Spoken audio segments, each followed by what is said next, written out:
Hello and welcome to the latest episode of the Low Budget Review Show. I am your host, Eric Smith, and today I'm talking about the Amityville Horror II by John G. Jones. This particular copy is from Warner Books, and it's got a nice, spooky, die-cut cover. There we go. So, this book is not related to the movie Amityville Horror 2. This is a continuation of the story of the Lutzes. I'm going to go ahead and read the back cover copy for you. The horror continues. When the Lutz family left the house in Amityville, New York, the terror did not end. Through the next 4 years, wherever they went, the inescapable evil followed them. Now the victims of the most publicized house haunting of the century have agreed to reveal the harrowing details of their continuing ordeal. Learn about the hooded figure with glowing red eyes that nearly trapped George Lutz inside the house on the day of their departure. The vast invisible power that battered their van as they drove away. The mysterious levitation and whipping that Kathy Lutz endured. The pig spirit that only young Amy could see and that dogged her very footsteps. That's the back cover copy for you. So yes, the continuing terror of the Lutz family. All right, first of all, before I get to the too long didn't watch rating thing, I don't believe any of this is true. I don't believe in anything. I'm an atheist. I don't believe in evil spirits. I believe in evil in the hearts of men. But I don't believe in supernatural powers or anything at all like that. I read the original Amityville in the 70s or 80s. I mean, a long-ass time ago. I recall really, really enjoying it. I think it was a really creepy book and a great horror story. Are those the caveats that I had? So when I read this, I'm reading it as a work of fiction, even though I know it's supposed to be true. There is a foreword by the author where he discusses the DeFeo family murders and then very quickly discusses the 28 days that the Lutzes spent in the house in Amityville, and then talks about the fact that this is all true, but he has written it in the form of novel so that he could best express the emotions and inner turmoil of the people in the story. And he also changed some names and condensed some characters. Took, say, 2 or 3 minor characters and sort of made them into one character to tighten up the story. So there's all of that. Now, very quickly, for the too long didn't watch crowd, I gave this 3 out of 5 stars. Which means I liked it. But there's a lot more that goes into that rating than just I liked it. Because it could have been much higher. I think if I read the original book today and rated it on Goodreads, it would, if my recollection is correct, it would be at least a 4, possibly a 5. But this, 3 out of 5. Let's get into it. But before that, there's even more extraneous stuff, extra stuff. Some people might not care about this, but when I recorded my review for Jaws 2, I had not yet rated that book because I could not decide. So I ended up giving it a 4 out of 5 stars. Now, the reason I bring that up is because this book is the exact opposite of Jaws 2. Now, the reason I hadn't rated Jaws 2 was because, very quickly, it's a very well-written book.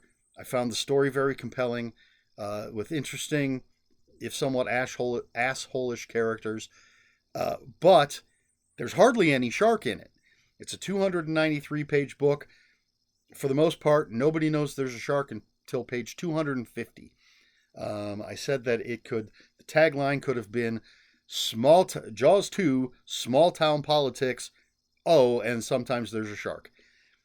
So I wasn't sure what I was going to rate it because it's called Jaws 2. It's a sequel to Jaws, and it's so much of it. 2/3, 3/4 of it is caught up in family drama, political, city issues. The shark almost seems like an afterthought until page 250. But I decided, because it was so well written, because I did find the story compelling despite the lack of shark, that I would give it 4 out of 5. Now, the Amityville Horror II is packed to the brim with horror, with crazy things that are going on, spooky shit happening constantly, for the most part. But I felt that the storytelling itself was lacking.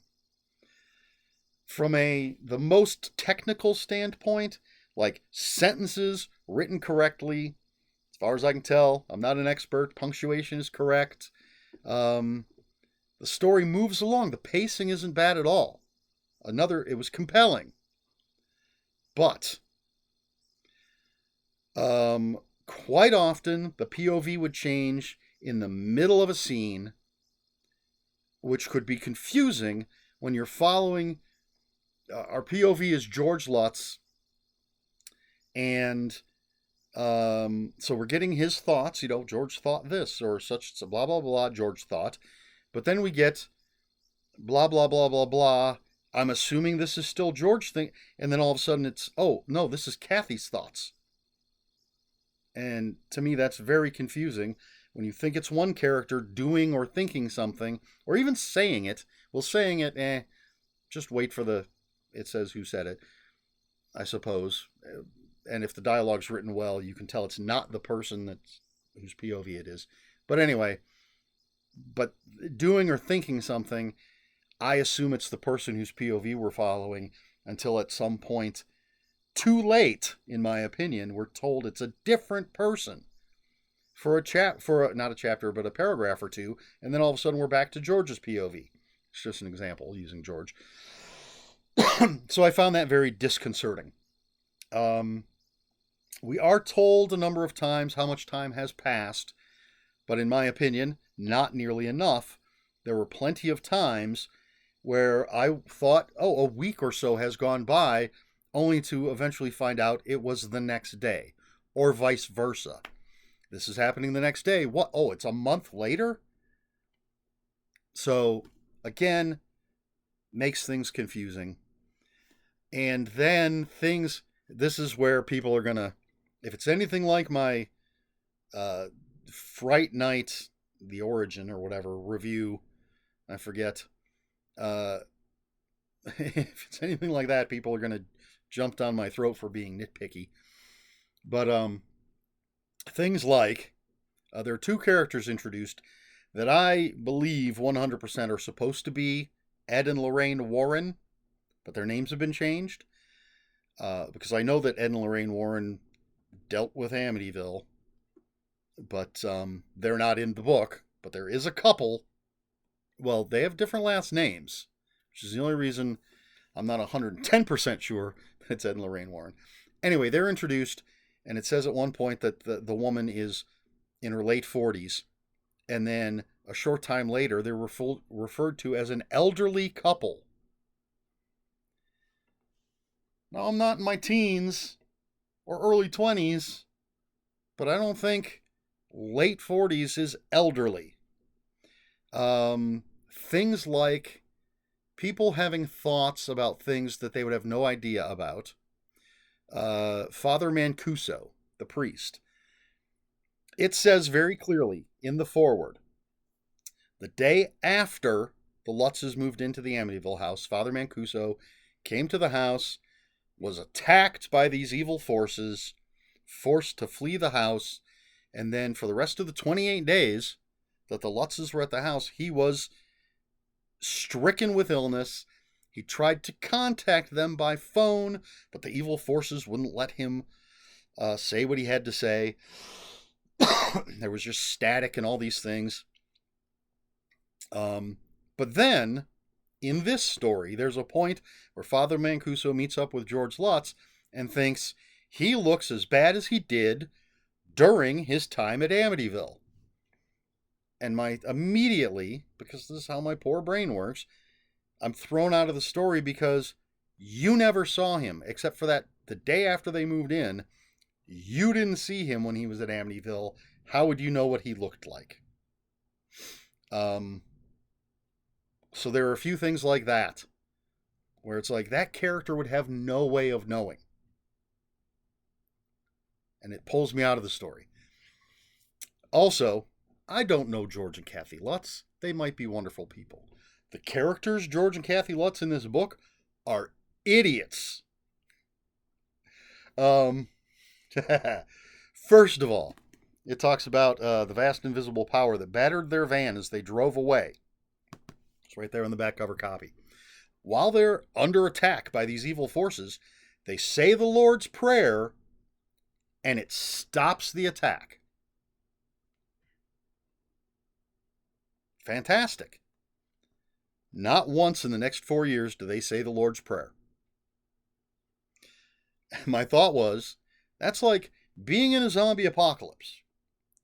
You shoot a zombie in the head with your gun and kill it, and then you just put your gun away, and for the rest of the zombie apocalypse, you're beating zombies with a stick. You know it works. Why would you never do it again? Also, they don't communicate. I understand not telling the kids things, but something happens and George is like, I don't want to tell Kathy. I don't want her to worry. Something happens with Kathy. I don't want to tell George. I don't want him to worry. Even the freaking priest. I don't want to tell the Lutzes. I don't want them to worry. Maybe communicate. There's a scene. Was it in here? The mysterious levitation and whipping that Kathy Lutz endured. After she wakes up from that with no memory of it happening, George is like, I'm not going to tell her what happened. I don't want her to worry. Insane, in my opinion. Just idiots. Also, does it mention? Let's see. Because I'm trying to avoid major spoilers, so if it's on the back cover copy, through the next 4 years, wherever they went, the inescapable evil followed them. So yes, they leave Amityville, and they go to Kathy's mom's house. The evil follows them there. Father Mancuso says, get further away. So they move to California. The evil follows them there, so they decide to just move to another house in California. The evil follows them there. They decide, we should just move to another house in California. After the move to California, figure out something else. They keep talking about how they have no money. They sunk all their money into the house in Amityville, and they're not getting it back. But they keep moving over and over and over again, thinking somehow it's going to stay in the last house. They're idiots. I am so hot right now.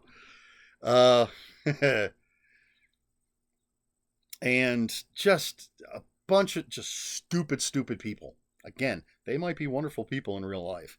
In this book, they are so dumb.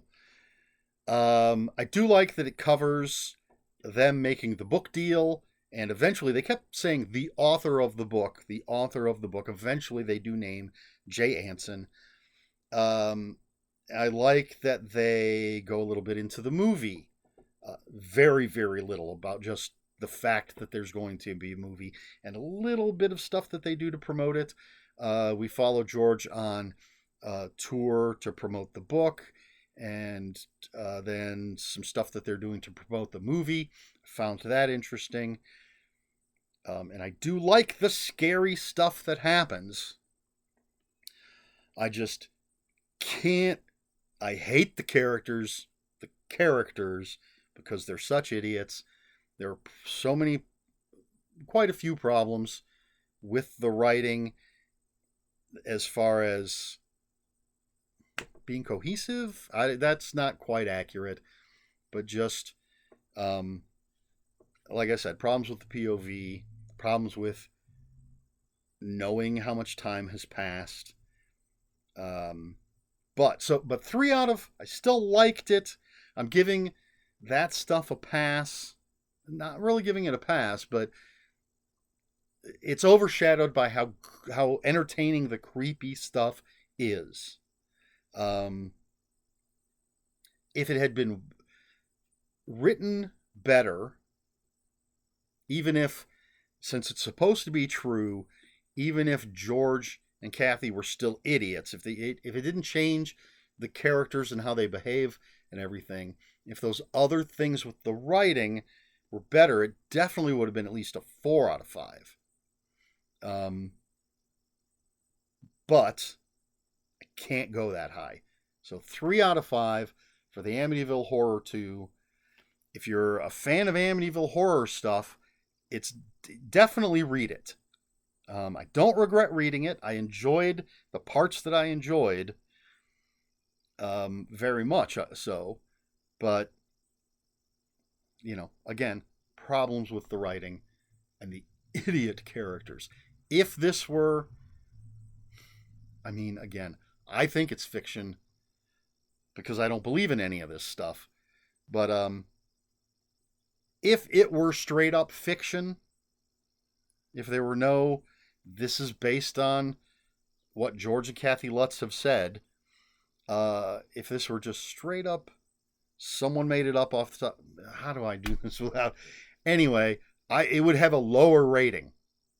It would be 2 out of 5 if it didn't have that element of, this is the story that George and Kathy Lutz told to, what's his name again? John G. Jones. Because the characters are that stupid. But it is 3 out of 5 for the Amityville Horror 2. The last book in a book bundle where I read 5 books. They're all number 2s. And just a little side note, I have 3 more books by John G. Jones. He's written other Amityville books. And I have them, except I think there's one that I don't have. It's sort of mysterious. It's mentioned on Amazon, but I've never seen a cover for it. I don't know, or a description or anything. And apparently he has a new book that I'm sort of intrigued by called the Amityville Journals, I believe, where he talks about his own supernatural experiences while investigating and writing all of this Amityville stuff. And again, don't believe any of it, but it's fascinating. But we will see if the other Amityville books that he wrote are written better. If not, then I probably won't get the journal one. We'll see. I'll let you know someday in the future if I'm still around. But there you have it, Amityville Horror 2, John G. Jones. 3 out of 5 stars. Question for the video. What do you know about Amityville? Are you a fan of Amityville? Let's talk Amityville. Also, just kind of funny to me that the book I read previous to this was Jaws 2, which takes place in Amity. But anyway, I'm a fan of the original Amityville Horror. I like the movie. I like the book. The remake with Ryan Reynolds, I don't think I've seen any sequels. But I will tell you this. If, like Walmart or one of those places, had one of those bundles of the movies, like 10 Amityville Horror movies for $10, I would pick it up. I have the Children of the Corn set, and I have the Hellraiser set, and Leprechaun. I have all the Leprechaun movies in a thing that was like $15. So, despite, I think most of the Amityville Horror movies, which there might be 30 of them now, from what I've heard are pretty bad, I would spend $10 for 10 Amityville Horror movies, and I would watch them eventually. I think it's a fascinating story. Once again, I do not believe any of it, but It's the same with Ed and Lorraine Warren. I have all of their books. I don't believe any of it's real, but it's fascinating, not just as a scary story, but the fact that people do believe that it's real, that these things have happened. Um, so I have the first book, second book, obviously, and then one, two, three, four more up on that shelf. Three of those four, I believe, are also by John G. Jones, including one of a newer one called The Amityville Christmas, which is a story that takes place during the events of the original story. It has to do with some workers that come to do some work on their boathouse and what happens to them. And then I have over here, I need to find it and add it to the rest of the Amityville stuff, Amityville Bukkake by Edward Lee, Judith Sonnet, and a third author whose name I can never remember. So that'll be interesting to read. That'll be fun. But and there's plenty of Amityville stuff. I'm not really interested in the DeFeo murder stuff. So that's why I don't have any of the books that cover that. But I'm always on the lookout for some crazy supernatural Amityville horror stuff. I'm looking forward to, there's one that it's kind of a short story collection. I think I've talked about this before. That has to deal with the objects from the house. One of the things that happens in this book is George is like, they want to get rid of the house. And here's another contradiction for those of you who are still watching.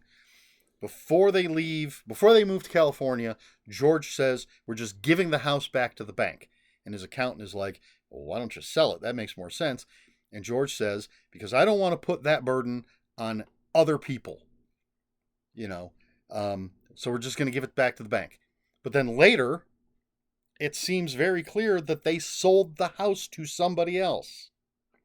But anyway, one of the things he tells his accountant's like, what about all the stuff you left in the house? And George is just like, auction it off. Get rid of it. So there's a book that's basically the stories of a bunch of those things that were auctioned off from the house to different people and how they carried the evil with them. Which is also a couple of the movies are like, the one is the evil clock from the Amityville house. I believe one is an evil lamp from the Amityville house. I think both of those stories are in, not necessarily the same as the movies, but there's stories about a lamp and a clock in that book. I kind of really want to jump on that one, but I think it's the fourth one, maybe the fifth one.